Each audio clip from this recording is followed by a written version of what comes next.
গাজাকে জাপানের হিরোশিমা নাগাসাকির সঙ্গে তুলনা করলেন ব্রিটিশ চিকিৎসক। সম্প্রতি গাজার নাসের হাসপাতাল পরিদর্শন করেছেন অবসরপ্রাপ্ত British surgeon doctor Nizam Mahmud.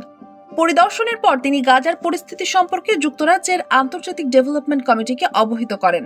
তিনি গাজাকে জাপানের হিরোশিমা ও নাগাসাকির সঙ্গে তুলনা করেছেন। সম্প্রতি আল জাজিরা মিডিয়া নেটওয়ার্কের এজে প্লাস তার বক্তব্য প্রচার করে। বক্তব্য দেওয়ার সময় তাকে বেশ বিমর্ষ দেখাচ্ছিল।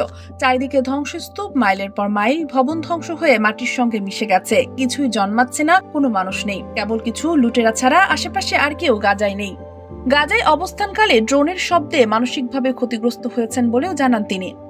ডাক্তার মাহমুদ বলেন, সবসময়ই বিপদের অনুভূতি ছিল, এছাড়াও বোমার শব্দ শোনা যেত। আমি 1 মাস গাজায় ছিলাম, প্রতি 1-2 ঘন্টা পরপর বোমা বিস্ফোরণের শব্দ শুনতাম। এমনকি মেডিকেল সামগ্রী গাজায় প্রবেশ করতে দেওয়া হয়নি, সীমান্তে সেগুলো আটকে দেওয়া হয়। ব্যথানাশকের অভাবে রোগীদের অপারেশনের পর প্যারাসিটামল খেতে হয়েছে। তিনি আরো বলেন, ব্যক্তিগত ব্যবহারের বাইরে আমাদের কোনো মেডিকেল সামগ্রী নিতে দেওয়া হয়নি। আমি জানতে চেয়েছিলাম কিছু থাইরয়েডের ওষুধ নেওয়া যাবে কিনা, কিন্তু সেগুলোও নিতে দেওয়া হয়নি, যা সত্যি অমানবিক।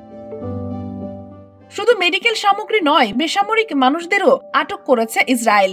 তেল আবিব সশস্ত্র ড্রোন ব্যবহারের কথা কখনো স্বীকার করেনি, তবে কিছু মিডিয়া রিপোর্টে এই ধরনের ড্রোনের তথ্য পাওয়া গেছে। জাপানের প্রধানমন্ত্রী শিগেরু ইশিবাও গাজার পরিস্থিতি নিয়ে কথা বলেছেন। তিনি জানিয়েছেন, দ্বিতীয় বিশ্বযুদ্ধের সময় টোকিওতে যত বোমা ফেলা হয়েছিল তার চেয়ে বেশি বোমা গাজায় ফেলেছেন দখলদার ইসরায়েলি বর্বর বাহিনী।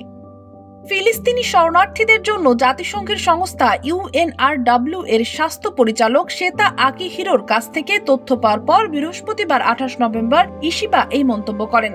আনাদোলু এজেন্সির এক প্রতিবেদনে বলা হয়েছে, জাপানের প্রধানমন্ত্রী শিগেরু ইশিবা গাজার চলমান ইসরায়েলি হামলার নিন্দা করেছেন। তিনি গাজার এই গণহত্যার পরিস্থিতিকে হৃদয় বিতরক বলে উল্লেখ করেন এবং গভীর দুঃখ প্রকাশ করেন। প্রধানমন্ত্রী বলেন, দ্বিতীয় বিশ্বযুদ্ধের সময় টোকিওতে মার্কিন বিমান হামলার তুলনায় গাজার বহুগুণ বেশি বোমা ফেলা হয়েছে। এটি অত্যন্ত অমানবিক এবং হৃদয় বিদারক।